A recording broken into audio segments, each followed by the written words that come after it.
Sinon, si je veux le chemin, on fait le chemin. Il faut en avoir après, puisqu'ils sont nombreux là, les villes.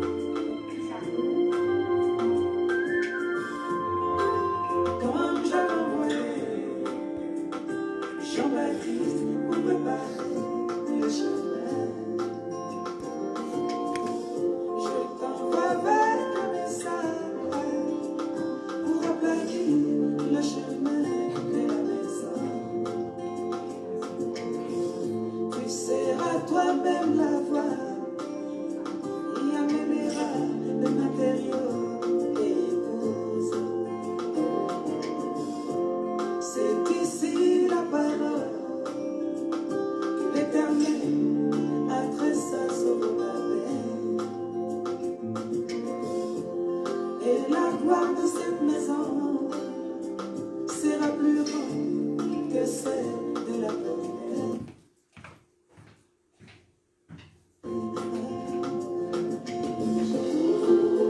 Oh, le chemin, la misère du Seigneur, et s'abandonner au pouvoir, malgré les vallées, les montagnes, pour aller à la maison, là-haut. Tu as choisi ce chemin, oh, ce chemin difficile, pour cela, c'est la théophanie, une convention du ciel.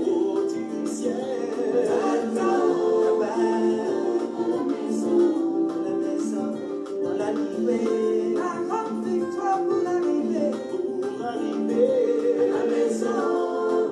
C'est l'amour divin, c'est cet honneur.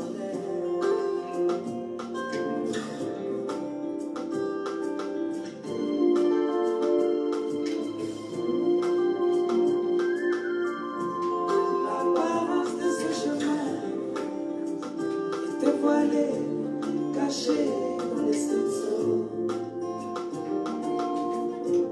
Mais la voix du septième ange connaîtrait le chemin de la maison. Les lumières du soir brilleront pour éclairer ces chemins. Les méprisés du Seigneur marcheront en suivant les traces du pas. De l'ange puissant qui est descendu pour les conduire à la maison. Oh, le chemin, le brisé du Seigneur, et s'abandonner au pouvoir, malgré les vallées, les montagnes, pour aller à la maison, là-haut. Tu as choisi ce chemin, oh, ce chemin difficile, pour cela.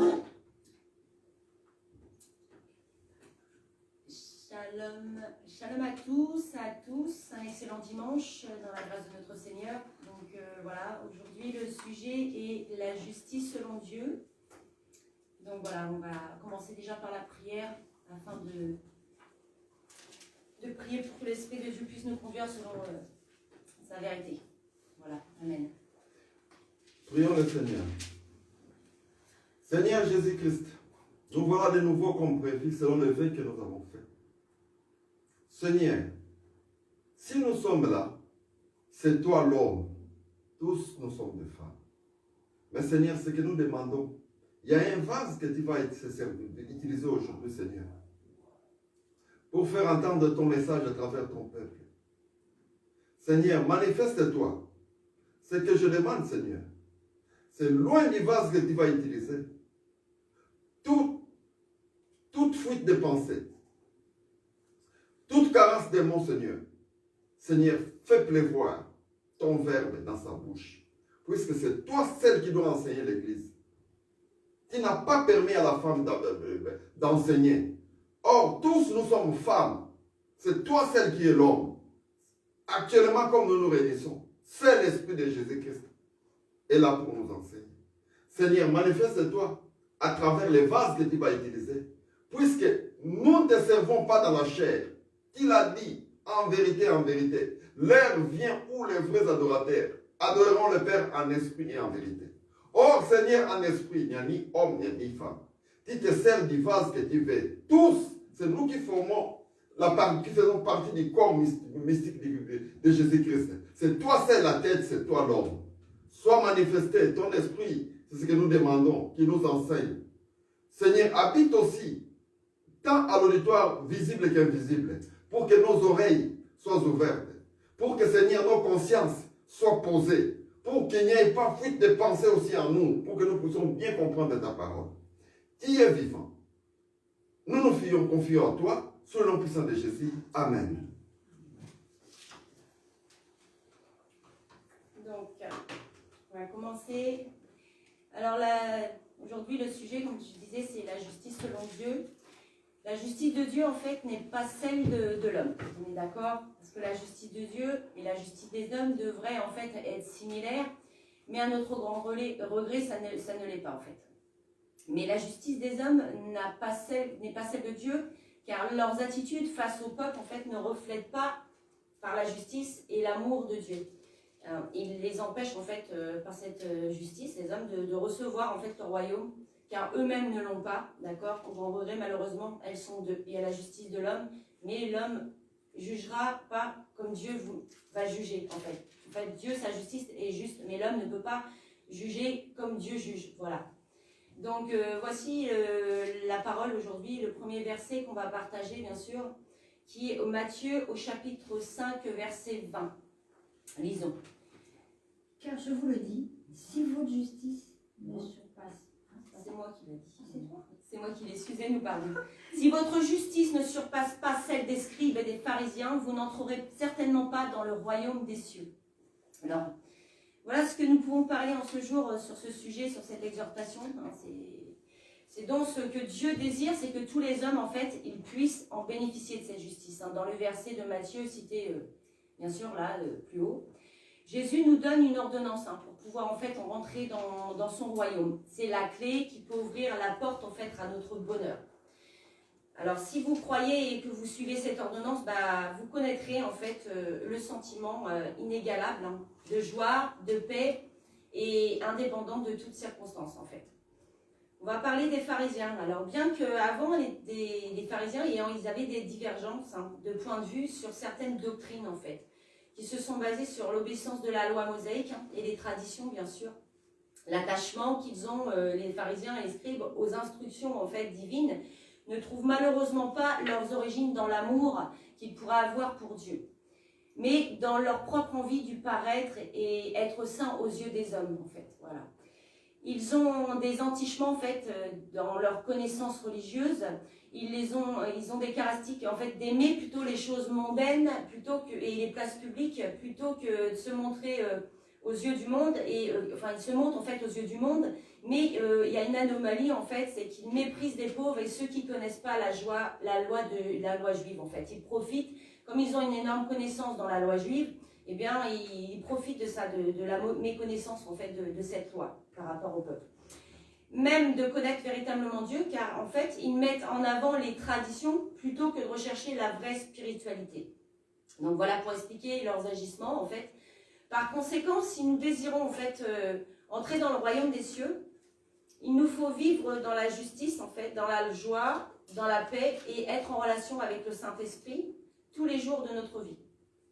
Car c'est avec l'Esprit, en fait, l'Esprit Saint qui, lui, va nous conduire dans cette joie, qui va nous conduire dans cette paix, et puis dans l'essentiel de sa justice. Voyons ce verset ci-dessous d'ailleurs, au Romains chapitre 14, 17. Alors, car le royaume de Dieu, ce n'est pas de manger de boire, mais la justice, la paix et la joie par le Saint-Esprit.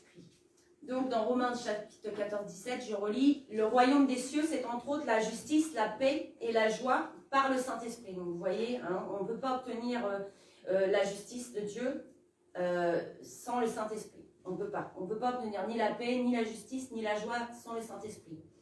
Notre justice, en fait, elle doit dépasser celle des scribes et des pharisiens. que nous devons nous éloigner en fait de l'hypocrisie, hein, pour nous atteler à la parole et être en justice avec Dieu et non dans le paraître. Voilà.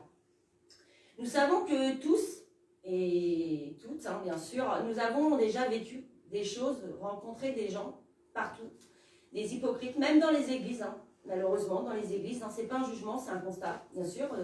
Dans le monde, il y a des hypocrites, mais dans l'église, je parle des bâtiments, et bien sûr, il y a des hypocrites. Hein. Et pour dissocier en fait les églises bâtiments, je dis l'église bâtiment parce que nous sommes le corps, nous sommes l'église, bien sûr. Mais quand je dis bâtiment, c'est pour dire les bâtiments, là où en fait les assemblées se réunissent dans certaines églises. Voilà. Alors en fait, pour dissocier les bâtiments, ou bien, comme je vous disais, où beaucoup ont l'esprit religieux et non pas l'amour du prochain. N'oublions pas que l'Église, hein, comme je disais, c'est nous. Hein. Christ, lui, il est la tête, comme disait mon frère. Nous sommes le corps, donc l'épouse, qui est l'Église de Christ. En fait, le corps de Christ, c'est l'épouse, c'est l'Église. Voilà. Il y a des personnes qui éprouvent de la haine envers les uns et envers les autres, mais qui font semblant, en fait, de s'apprécier. Et ça s'appelle de l'hypocrisie. Malheureusement, ça arrive souvent d'avoir cette attitude. Et cette attitude, en fait, elle est hors contexte de la parole, hein, sur l'amour. Si c'est du paraître, c'est un obstacle, en fait, pour l'homme de vivre en paix et dans la joie. Il faut donc en fait, chacun, aujourd'hui, puisse s'examiner et prendre la bonne décision, dès à présent, de régler, en fait, les conflits qu'on peut avoir à l'extérieur et de régler cela avec les membres de notre famille, notre entourage, peu importe les différends qu'on peut avoir, mais vraiment s'examiner et de pouvoir en fait régler ça pour pouvoir vivre la justice de Dieu. Parce que la haine, la colère envers d'autres, et c'est pas bon pour trouver la paix, c'est pas bon pour pouvoir marcher dans la justice de Dieu. Donc il nous faut fuir l'hypocrisie. Donc soyez avant tout vrais devant Dieu et envers tous. Amen. Voilà. C'est comme ça que Dieu veut nous voir agir et puis connaître sa justice et pouvoir marcher dans sa justice. Voilà. À présent, aujourd'hui, une personne, elle peut être juste, elle est juste, et une personne, elle est justifiée en fait. Ça veut dire acquittée, ça veut dire blanchie devant Dieu. L'unique et vraie justice en fait qui existe, et celle dans le ciel que nous obtenons par la foi bien sûr, par le sacrifice de Jésus mort à la croix pour nos péchés. Notre justice donc doit dépasser, bien sûr, distancer, même surclasser celle des pharisiens. Donc réalisons que par notre propre moyen, nous ne pouvons pas plaire à Dieu, car il sait reconnaître le vrai du paraître. Voilà, on peut se cacher, on peut faire semblant, mais Dieu, lui, voit toutes choses. Hein. Ils sont des cœurs, ils sont des reins. Donc si on marche pas dans sa justice et c'est juste du paraître, eh bien le Seigneur, lui, voit toutes choses. Peut-être que les hommes ne voient pas, mais lui voit tout. Donc il faut savoir que Dieu est omniprésent, il est omnipotent, il voit toutes choses. Peu importe, même si on se cache, même dans la nuit, dans les ténèbres, il nous verra et verra nos agissements en fait. Donc peu importe le temps que nous passons en fait, même dans la prière, à louer le Seigneur, par exemple, Dieu, attention, hein, je ne dis pas qu'on ne doit pas passer moins de temps dans la prière, entendez bien ce que je veux dire, ça veut dire que même si on prie, et qu'on prie toute la journée et qu'on n'a pas cette justice, en fait, c'est en vain. On n'a pas la parole. Si on n'a pas la justice, c'est qu'on n'applique pas en fait cette ordonnance que le Seigneur nous met vraiment à cœur. Donc la prière est une efficacité, bien sûr, hein, et c'est une sainteté de prier. Mais si nous prions avec des rancunes en fait et des haines, des amertumes, eh bien c'est hypocrite aux yeux de Dieu. Voilà. Donc si nous réussissons même notre vie, par exemple, que nous avons une bonne place, par exemple, sociale dans la vie, dans le monde, ou bien nous sommes un modèle ou un prototype, on va dire, dans la société en plaisant aux hommes, eh bien, ou un autre système, eh bien, nous ne plaisons pas forcément à Dieu. Voilà, donc la gloire ne se fait pas aux yeux des hommes, elle se fait aux yeux de Dieu. Cherchons donc à plaire à Dieu avant, et être soumis justement à cette justice, à sa parole, et ne pas plaire aux hommes. Nombreux sont ceux qui cherchent à plaire aux hommes et au monde parmi les chrétiens aujourd'hui. Et ça, c'est vraiment déplorable. Donc, cherchons vraiment à plaire au Seigneur et à faire ce que le Seigneur nous enseigne dans sa parole. Amen. Donc, on va partager aussi un verset biblique, hein, au chapitre de Marc, au chapitre 8, verset 36. Et que sert-il à un homme de gagner tout le monde s'il perd son âme? Donc je relis, lisons Marc 8, verset 36, chapitre 8, verset 36, il est dit que sert-il à un homme de gagner tout le monde s'il perd son âme? Donc voilà. Donc Jésus, il est mort pour nos péchés, bien sûr. Il nous a donné la vie grâce à sa mort, bien sûr. Et ce n'est pas le monde, ce n'est pas les hommes à qui on doit plaire, hein, selon ce verset biblique. On doit plaire au Maître, à Jésus. C'est ainsi que nous serons véritablement en fait justes devant Dieu et que notre justice, celle de Jésus, hein, Dieu, qui elle surpassera en fait toute autre justice, même celle des hommes. Amen. Celle des hommes, c'est-à-dire même dans les tribunaux. Je donne un exemple. Je ne remets pas la justice, hein, la loi des hommes bien sûr, mais en fait, par exemple, il peut arriver à des hommes, des femmes commettre un délit ou un crime et d'être jugés bien sûr devant la loi des hommes et la justice n'a pas été faite honorablement comme la justice de Dieu, c'est-à-dire que il peut être jugé injustement et être condamné malgré que parfois il y a des erreurs par exemple judiciaires que le Seigneur Jésus, lui, Dieu ne permettra pas d'erreur parce qu'il est parfait. Donc, il faut renoncer à vouloir juger même son prochain, parce que parfois, il nous arrive de voir une personne et puis de porter un jugement. Il faut savoir que même si on constate, par exemple, qu'une personne a péché, il ne faut pas juger. Il faut justement, on est la lumière du monde. Il faut dire à cette personne, voilà, que ce soit une personne du monde, que ce soit pour l'amener à la lumière, c'est l'amener avec des paroles de douceur, c'est vrai. Parfois, il faut censurer quand ça se répète. Hein, il ne faut pas non plus laisser toujours le péché entrer et ne pas reprendre les gens parce que le Seigneur nous enseigne de nous reprendre les uns les autres et de reprendre parce que si on ne reprend pas, on est pire en fait et on est la lumière. Donc, il ne faut pas juger, mais il faut faire constater à cette personne qu'en effet, il y a eu ce péché, qu'elle a le droit à la repentance, que Jésus est mort justement pour cette personne, pour tous les péchés du monde et qu'elle a le droit par ce péché d'être repentie par la grâce du Seigneur. Voilà. Donc, il faut renoncer à vouloir juger son prochain avec son propre jugement personnel. Il faut au contraire se soumettre à la justice de Dieu selon ce que le Saint-Esprit nous conduit. Amen. Amen. Donc, on va lire aussi le chapitre des Deutéronomes au chapitre 32, verset 35. Je lis le livre de Deutéronome au chapitre 32, dans le verset 35. Il est dit ceci: à moi la vengeance et la rétribution.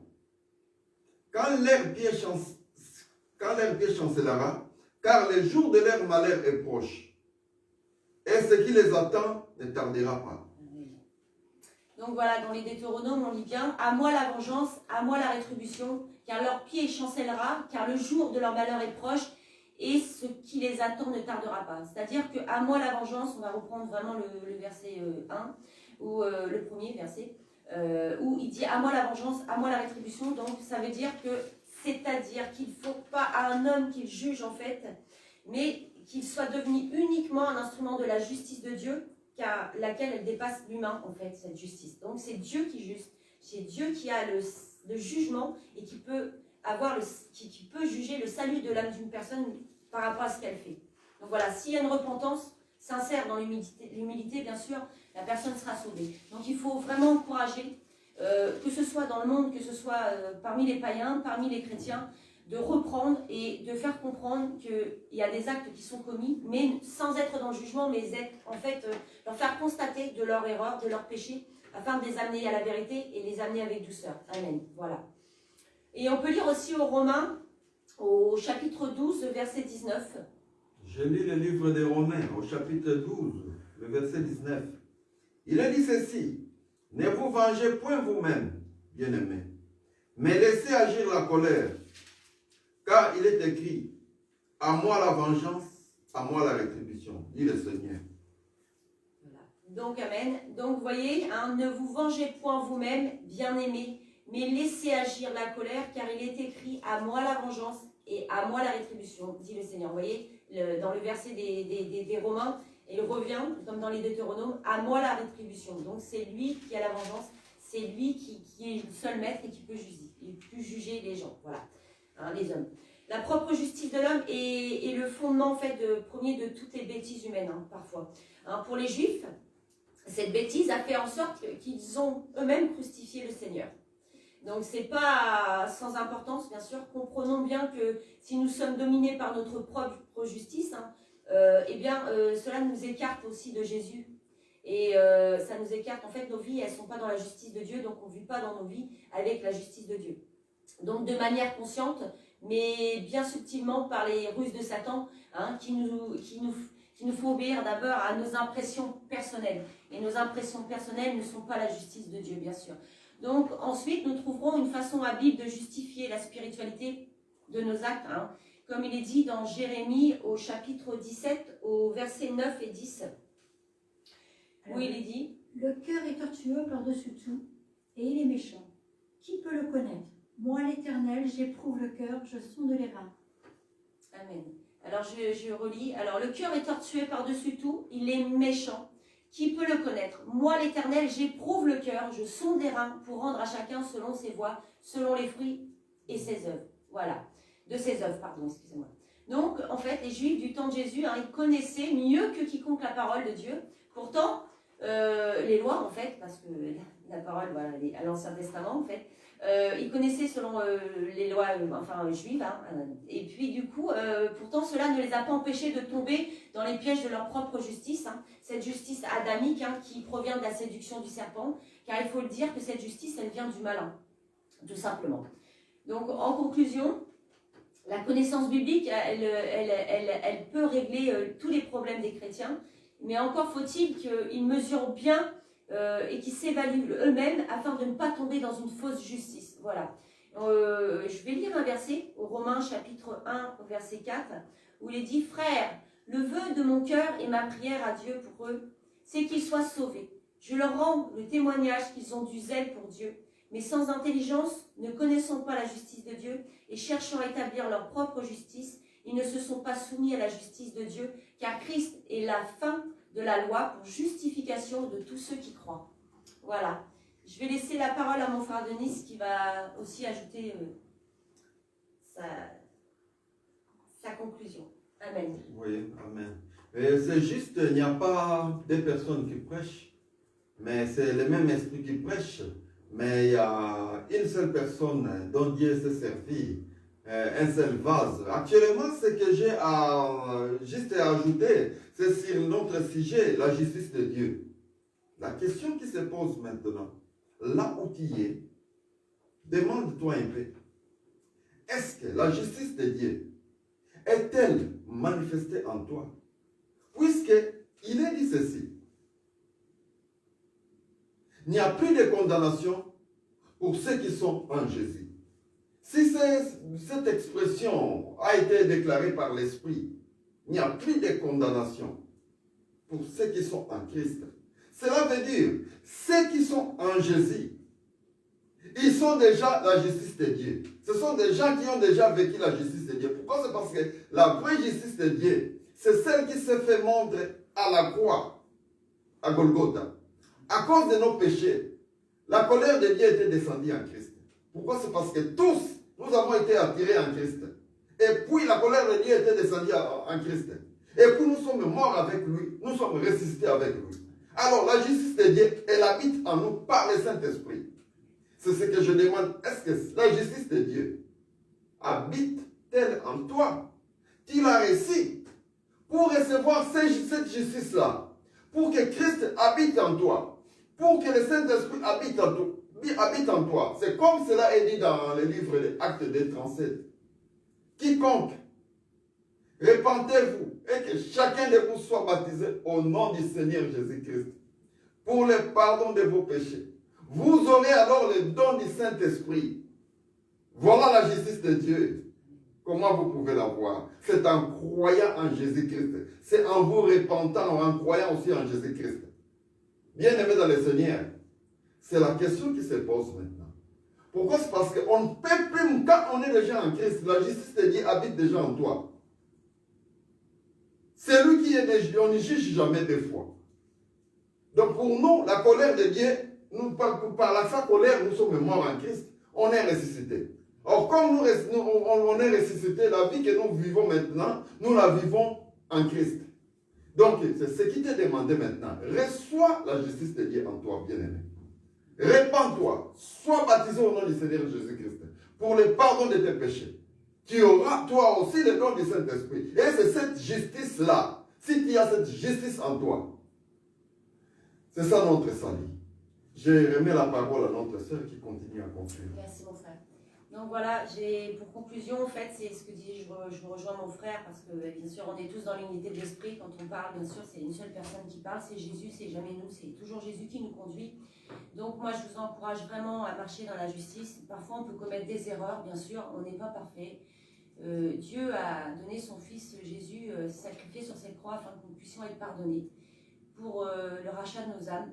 Et ces derniers temps, je sais que beaucoup ne marchent plus selon la justice de Dieu, et c'est bien dommage. Et oui, comme je dis mon frère, il faut vraiment se repentir, parce que entre reprendre une personne pour lui faire constater quelque chose, bien sûr, et juger une personne, ce sont deux choses différentes. Donc apprenez à reprendre les personnes, et je vous encourage vraiment d'avoir le zèle pour Dieu, et de vraiment continuer à exhorter vos frères, vos sœurs, et les gens du monde aussi qui sont dans les ténèbres, de leur apporter la lumière, parce que vous êtes la lumière du monde, vous êtes le sel de la terre, amen. Le Seigneur nous a envoyés, hein. Ici on n'est que des locataires, hein. C'est comme dit toujours mon frère, on est là ici pour peu de temps, et le peu de temps où on est, eh bien, moi je vous encourage vraiment à parler de la parole, à aller vers les nations, vers tout le monde, de partout où vous êtes, de partout où vous nous entendez, prêchez la parole, allez vers les gens qui sont vraiment perdus, les personnes qui ont besoin de justice, connaître Dieu vraiment, de pouvoir être baptisés, faites des baptisés au nom de Jésus-Christ, allez prêcher la parole, ne vous lassez pas, continuez à faire ce que vous faites, le travail, les œuvres que le Seigneur vous met à cœur, ne doutez pas de vous, soyez toujours dans la vérité, soyez toujours en esprit avec le Seigneur, priez sans cesse, ne vous relâchez pas, parce que Satan illustre beaucoup en ce moment de sa séduction dans le monde, même parmi les chrétiens. Et il se révèle beaucoup aux frères, aux sœurs, aux personnes même. Il y a des personnes qui ont des visions, des songes, et qui eux-mêmes, s'ils nous entendent aujourd'hui, peuvent voir des songes, et qui sont eux-mêmes pas encore baptisés, qui ne connaissent pas Jésus, mais qui ont des révélations. Eh bien, si vous arrivez d'avoir des songes, d'avoir des visions, ou vous avez des choses qui viennent de Dieu, mettez-le en prière. Demandez simplement à Jésus qui vous éclaire, qui vous dirige vers les bonnes personnes. Et pour les chrétiens, je vous encourage à vous détacher de tout ce qui est du monde, parce que beaucoup sont séduits par le monde ces derniers temps. Sur les réseaux sociaux, je partage avec des frères, avec des sœurs. On voit beaucoup de choses. Franchement, des choses qui ne sont pas la gloire de Dieu. Donc, on n'est pas dans le jugement. On vous reprend parce que Dieu vous aime, parce que nous, on vous aime aussi. On a besoin de vous aussi. On a besoin d'ouvriers pour cette grande moisson, d'aller chercher des personnes de partout, aux quatre coins de la terre. Donc, je vous encourage vraiment, nous vous encourageons vraiment à chercher toujours la face de Dieu, à toujours prier, et de vraiment faire toutes choses pour la gloire du Seigneur. Voilà, comme il est dit, je reprends ce verset, à quoi sert-il à un homme de gagner le monde si c'est pour perdre son âme? Le monde ne sera pas éternel. Le monde, un jour, s'arrêtera. La génération, toutes ces générations, elles s'arrêteront. Mais un jour, le royaume se présentera, et c'est là qu'il faut vous chercher. Vous attachez aux choses d'en haut, pas vous attacher aux choses d'en bas. Attachez-vous à Dieu, mais pas aux choses du monde. Le monde, c'est la perdition. On vit dans ce monde, bien sûr, bien aimé dans le Seigneur. Tous ceux qui prêchent, qui évangélisent, toutes les personnes qui marchent avec le Seigneur. Vous savez très bien que nous ne sommes pas de ce monde. Donc, bien sûr qu'on vit des persécutions, mais continuez. Acharnez-vous pour l'œuvre du Seigneur. C'est ce que le Seigneur veut. Continuez, et je vous encourage vraiment, nous vous encourageons tous à continuer vos œuvres vraiment dans le Seigneur. Soyez tous bénis, que la grâce de Dieu soit avec vous, et qu'il vous accompagne dans toutes vos voies, qu'il aplanisse vos sentiers. Voilà, amen. On va prier en vous remerciant de nous avoir écoutés, d'avoir pris le temps de nous écouter, parce que parfois c'est pas facile, vous avez peut-être des occupations, mais prenez toujours le temps pour Dieu. Il y a un temps pour tout, mais il y a un temps pour Dieu, et Dieu doit toujours avoir la première place dans vos vies. Je sais que ça amène à beaucoup de sacrifices, mais vous verrez que quand on prend cette habitude et qu'on sait s'offrir à l'autel de Dieu et de mettre le monde de côté et vraiment de se sacrifier pour lui, la grâce la bénédiction va tomber, vous allez être vraiment bénis. Je ne dis pas que ce sera simple, bien sûr, mais quand il y a des persécutions, il y a des bénédictions derrière. Accrochez-vous à Dieu, c'est votre seul refuge, c'est votre seule forteresse, et c'est sur lequel on doit s'appuyer. Amen. Amen. Nous demandons à notre sœur Barbara de clôturer la prière. Seigneur, merci de nous avoir réunis aujourd'hui pour nous apporter ta parole, par l'intermédiaire de Denise, par l'intermédiaire de ma fille Peggy, et de notre ami Valentin. Je remercie tout le monde afin de pouvoir nous réunir de nouveau chaque semaine pour pouvoir nous édifier dans ta parole. Qu'il en soit ainsi. Amen. Amen. Merci.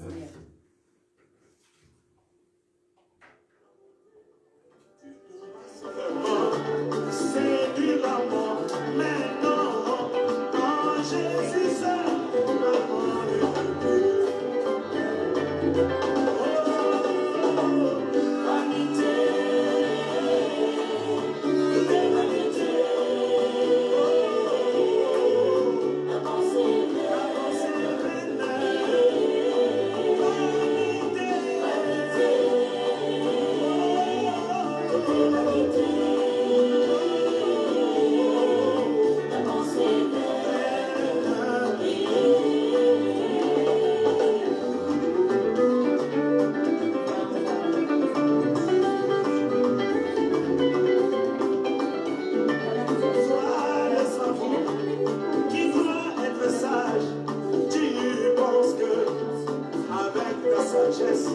Tu pourras seulement convaincre la mort. C'est une personne très sérieuse. Il n'y a qu'une seule personne qui l'a vaincu. Et c'est le fondateur de notre église.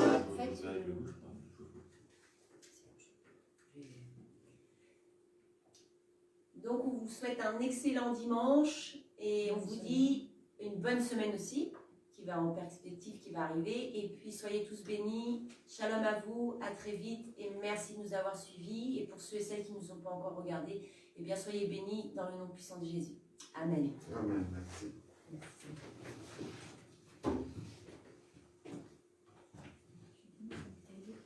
On est encore.